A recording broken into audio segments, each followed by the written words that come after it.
Hello and welcome to Books and Beyond. I'm your host, Jimmy Bennett, and Books and Beyond is the show where we help people personify their aspirations. I am a local author myself. I've written 4 books in the William Gillette series.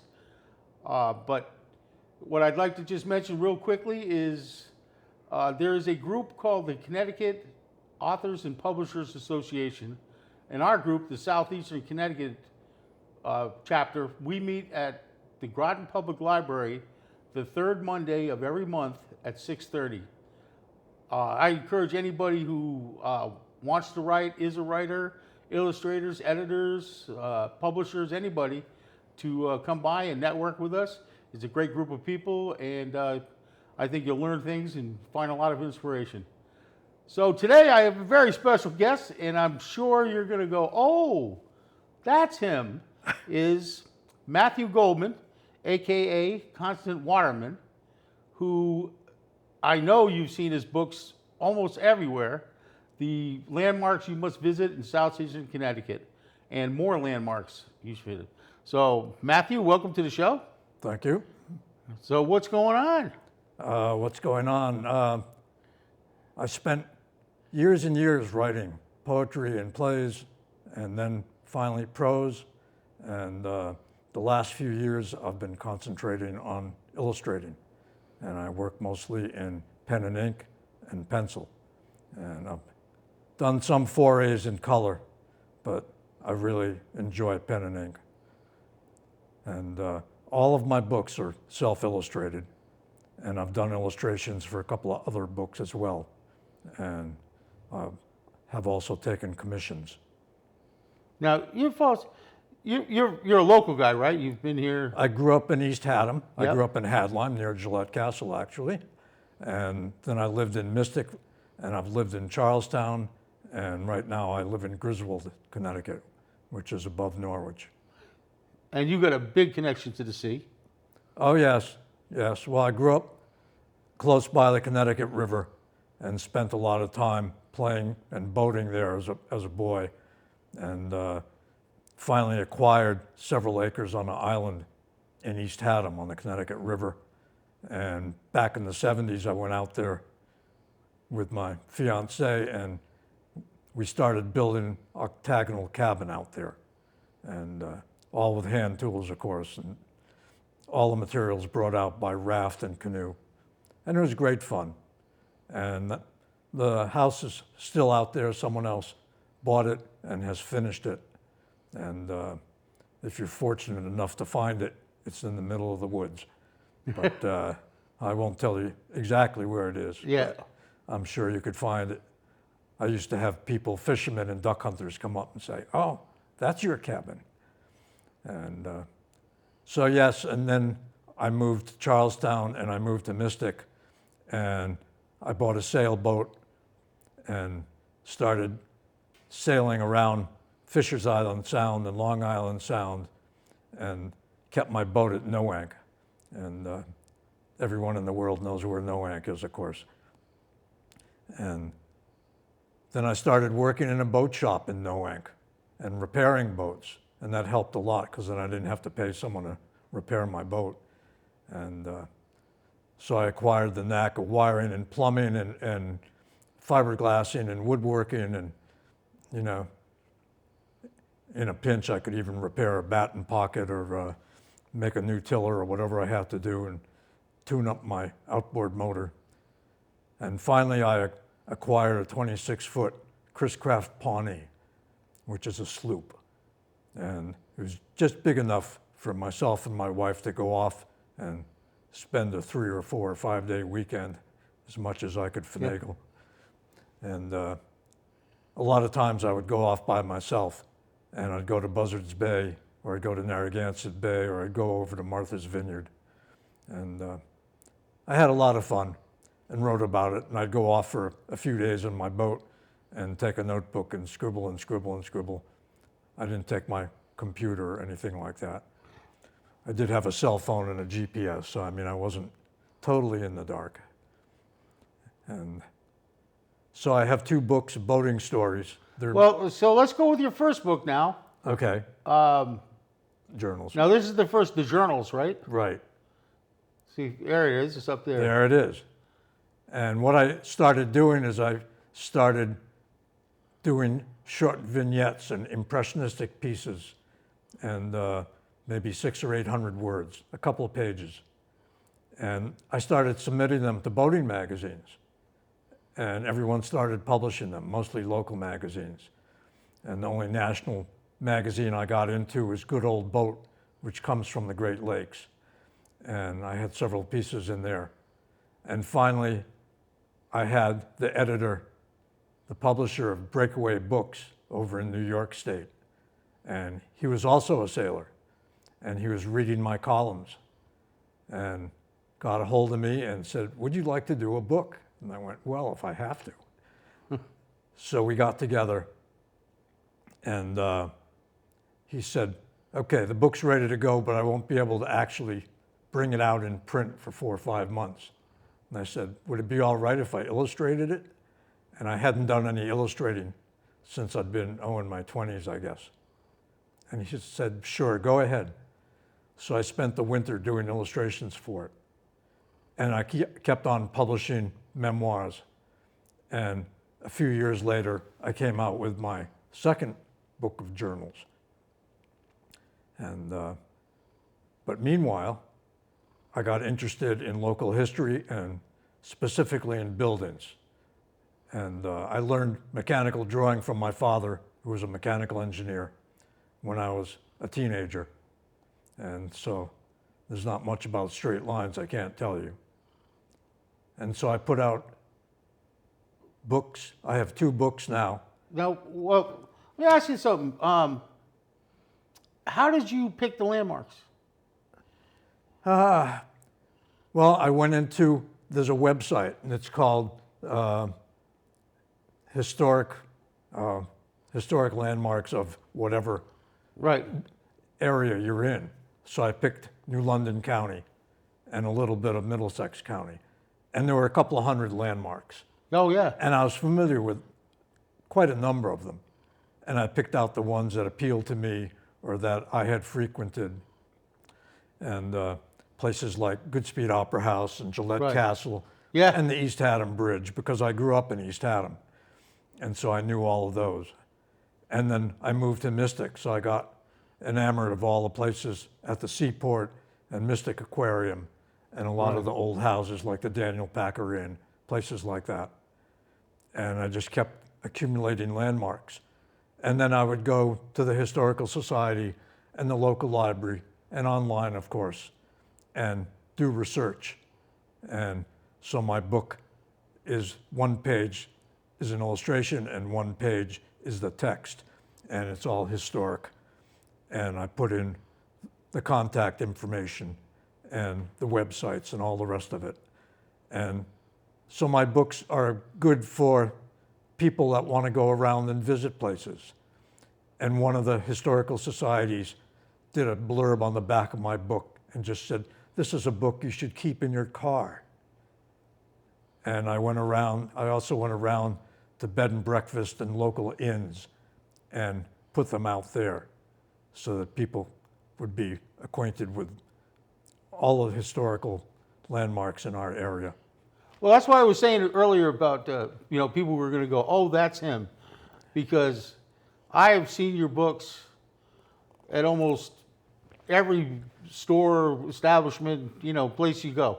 Yeah, It's like, oh, there it is again. within an hour's drive. And yeah. I would tell you something too, is I would encourage people, even if you're local and you think, well, I know all those places, I would encourage you to get the book and to read it and understand the history behind it. And because there's so much around here we just take for granted.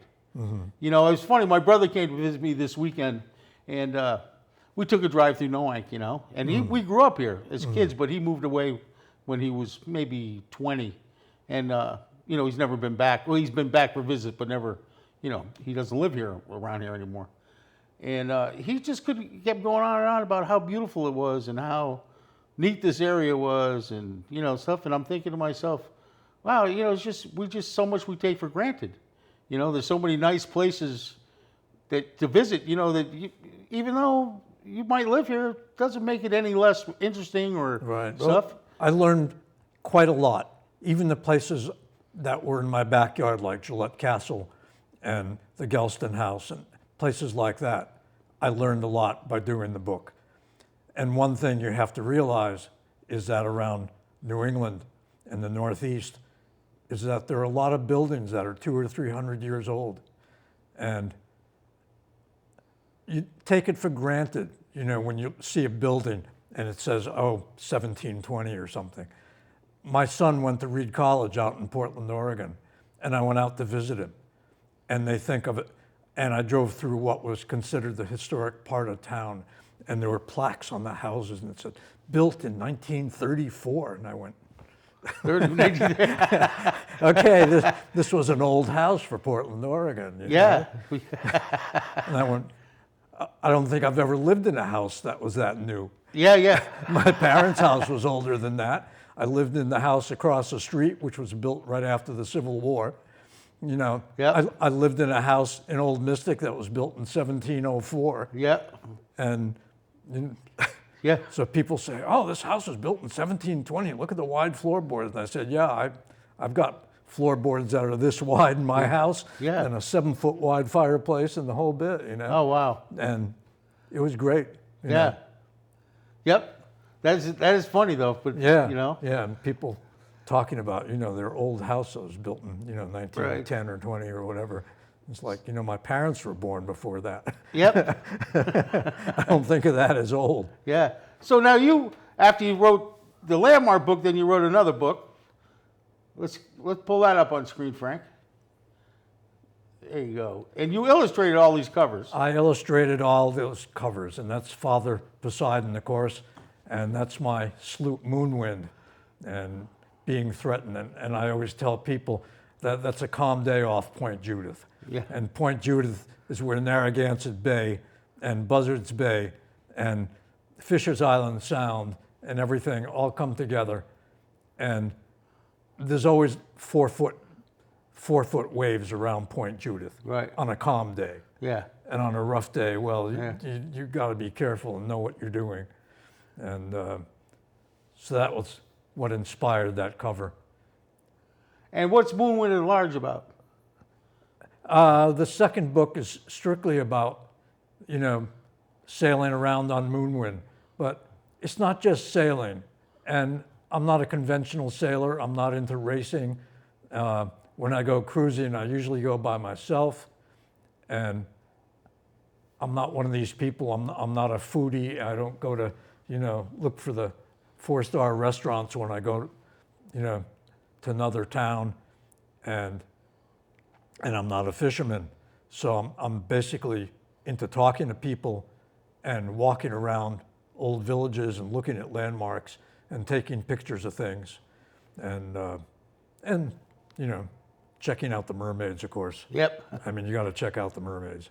And so a lot of my stories aren't specifically about sailing, but they're about rebuilding my motor or rebuilding my rudder or talking to someone in a boat shop or talking to the people on the piers, you know, and, you know, just talking about helping people learn to sail and helping people get their boats in and out of slips. And for a while I was a freelance boat repair person. And so I'd go around to the local yards and, you know, my specialty was doing bright work on people's trim and cockpits. And I got to meet a lot of interesting people. And, you know, I'd walk into a boatyard and someone would come up to me and said, oh, you're the fellow who wrote the book. And I went, yep. Guilty as charged, you know, here I am. Yep. And a lot of what I write is, as I said, impressionistic, talking about the weather and talking about the waves and talking about the birds. I was in Point Judith Pond and I had my Whitehall dinghy trailing astern, and every morning when I got up, there was a great blue heron perched in my boat. And so, you know, I'd offer some coffee, you know, and we'd have a chat, you know. So, nice. And what was the range of Moonwind? How far did you travel? I never went more than 80 or 90 miles. And I go over to Long Island, you know, into Greenport or Sag Harbor, and That's actually where my family's from, Sag Harbor. Uh-huh, yeah. And I went over to Martha's Vineyard a couple of times and messed around Buzzards Bay. I went to school at Tabor Academy in Marion, Mass., which is up at the head of Buzzards Bay, almost to the canal, not quite. And they're famous for having a 90-foot schooner, the Tabor Boy, which I didn't sail on, but they had a whole fleet of little sailboats, 40 or 50 of them. And so we used to go out and sail around Sippican Harbor, which is only a couple of miles long. And we weren't supposed to go out into Buzzards Bay, but if no one were paying attention, we Right. did, of course. Yeah. And Drifted out. oh yeah, I mean, you get in trouble, and so it was fun. And I've gone aground with boats and capsized boats, little boats, not Moonwind, Yeah. but, and towed boats and been towed and all the things that happen when you mess around the waterfront. Yeah. But a lot of the time it was just like, coming back after the weekend and tying up in Noank and going up to the Seahorse restaurant there and trying to think of good lies to tell other boaters Yeah. whom I met at the bar. So then after that, you wrote another landmark book. Yes, I wrote a second landmarks book, and it's called More Landmarks. And the first landmarks book was the mouth of the Connecticut and the shoreline, and the second one was the same area but totally different landmarks. And I included the whole rest of New London County. And on the cover there is the Slater Museum, which is up at Norwich Free Academy. And I sell my books and artwork at the museum store. And there's also an art gallery called the Converse Gallery in the Slater Museum. And they have juried shows there, and I've gotten several of my pieces in there, frame pieces. And how are we doing for time here? Nice. Good. We're doing okay. And my last book that I wrote is called At the Midpoint of Eternity. And everyone wants to know when is the midpoint of eternity? And the answer to that is right now, and 68 million years ago on a Tuesday when the Brontosaurus had his birthday, and 5 billion years from now on the day that our sun blows up. Every point in time is the midpoint of eternity because it has no beginning and no end. Right. So the midpoint is all the time. It's always the midpoint. There's always as much time beyond as there was that came before. And so the serpent there, which is more or less Celtic, and even though I've looked at the Book of Kells and seen the original over at Trinity University in Dublin, I didn't actually copy that. I just did it out of my head so that it would be original. And that's a worldwide image of the serpent swallowing his tail, which is a universal symbol for eternity and the endlessness of time. And I also incorporated the figure 8, which is also a symbol for eternity.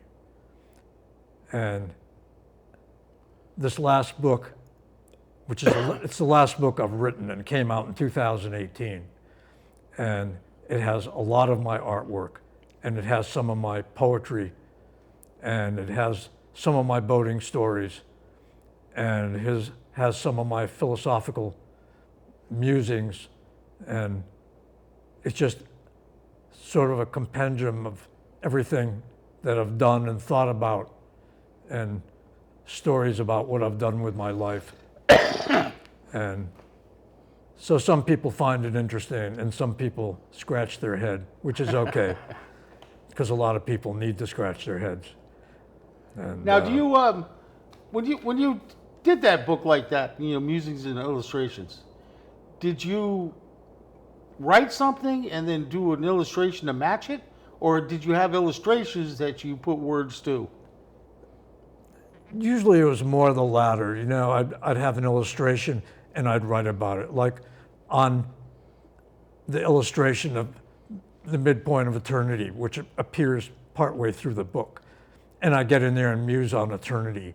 And I mention Jean-Paul Sartre's No Exit, his short play about these 3 people who end up in hell. and don't realize they're there. And before the play's out, they hate each other's guts. And of course, they're doomed to spend the rest of eternity there. And I just said, oh, well, that's nothing. I mean, that's only a short time. And there's all the time before and the time after and the time now. And anyway, so I write a little sketch about eternity and relate to the present day. But I have a lot of different illustrations, and some of them, I do illustrations of Greek mythology, and I do illustrations of fantasy, which come out of my head, and I do illustrations of birds and butterflies and cats and deer and all sorts of things. There's an illustration which has nothing in common with anything else that I just did, a month or so ago. And the ampersand, which is the symbol in our language, which represents A&D, and at one time, a couple of hundred years ago, was actually the 27th letter in our alphabet. But I'm very fond of it, and of course it comes up on the top of your typewriter. This is one of my fantasies. It's called Moon Deer Dream. And the tiny deer between the two trees in the background is dreaming about other deer. And so there's a stag and a doe and a fawn, and the deer are part of the tree, and the tree is part of the deer. And the border takes almost as long as doing the illustrations. And this is black ink and graphite, which is, the sky is all graphite. And all the birds around the border I did by hand. And these aren't borders that I downloaded from the internet. I lay out the whole border and put construction lines and sketch in the birds and then ink them in and then fill them in with pencil. I mean, it's like at least half a day's work just to do the border on a picture like that. Wow. This is another sketch that I did. Actually, I've written a couple of children's books. I didn't even bring them today. And this was called The Road That Returns. And Was this from one of your children's books? yes, it was in my first children's book. And the original of this is framed and hanging in my office. And I'm giving it to my niece, Kelly, who's getting married a week from Saturday. Oh, nice. Congratulations. And then I decided, well, I'd make thank you cards, because she'll need thank you cards, for all her guests. So I took this illustration and I erased the bottom, everything below the tree roots, and I put in thank you. And then on the back of the card, I put her, wedding day and her husband's name and all the rest of it. And I printed up 100 of them, and I'm going to give them to her as part of my wedding gift to her. You know what? We should interject this in here, because me and Matthew and 3 other authors did a nice signing down at Dev's on Main Street in Niantic. Dev's on Main Street in Niantic. But one thing you had, which you didn't bring today, you had a lot of cards, postcards, cards. I have a note card and matted print business, and I go around to shows, and I go around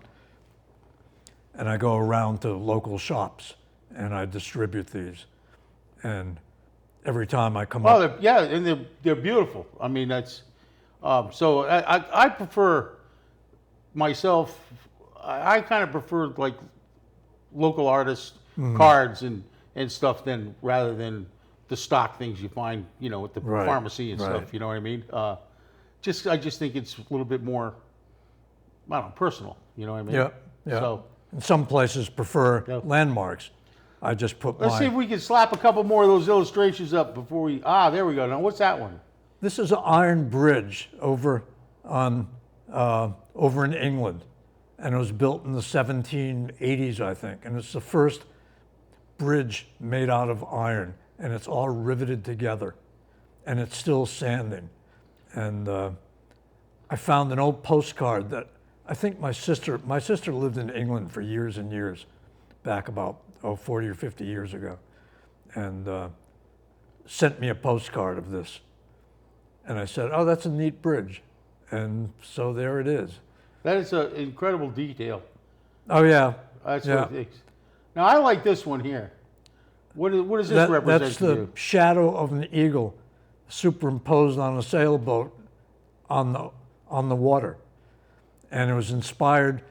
I was in my dentist's office, and he had an art book, a coffee table book, and it showed the Golden Gate Bridge, and the shadow of the Golden Gate was imposed on a sailboat the same way this is. And so that inspired me to do this. And That's almost a good representation of the Connecticut River. I mean, you Well, say that's just- the Connecticut. I know, but you have the Connecticut River. You have eagles. right, that's just the boats. sunlight on the ocean, and all the rest of the dark is all the ripples in the ocean. Okay. So it takes time. Yeah.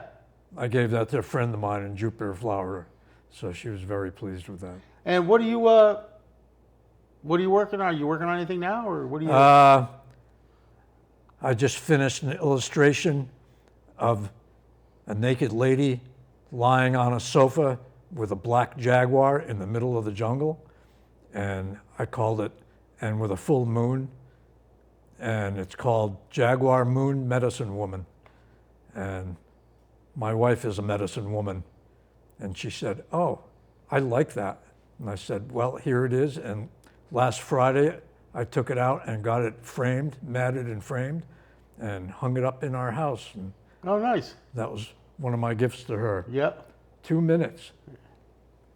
And you, are you working on any other books now, or are you just basically doing I the haven't written illustration? anything since my last book.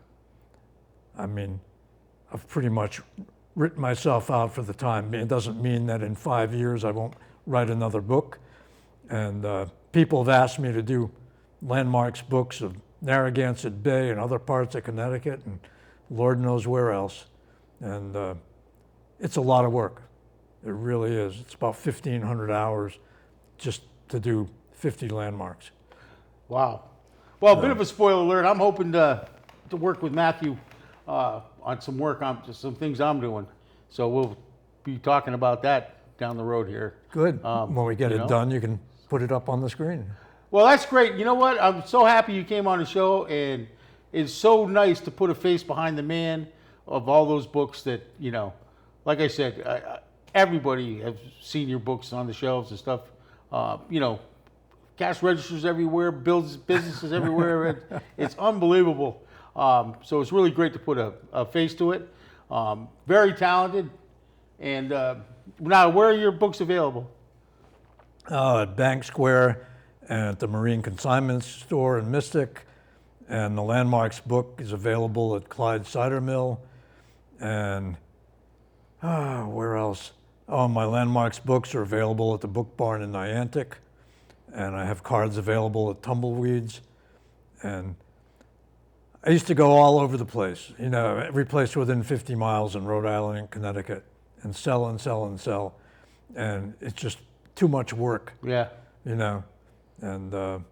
if you want to get a hold of me, you can get a hold of me on Facebook, and I have an email, matthew@constantwaterman.com, and you're welcome to get a hold of me and talk my ear off. All right. Or buy my wares. All right. All right. Well, thank you very much. That's it for Books and Beyond this time, and we'll catch up with you again soon. Thank you, very Jim. much. Thank you, Matt.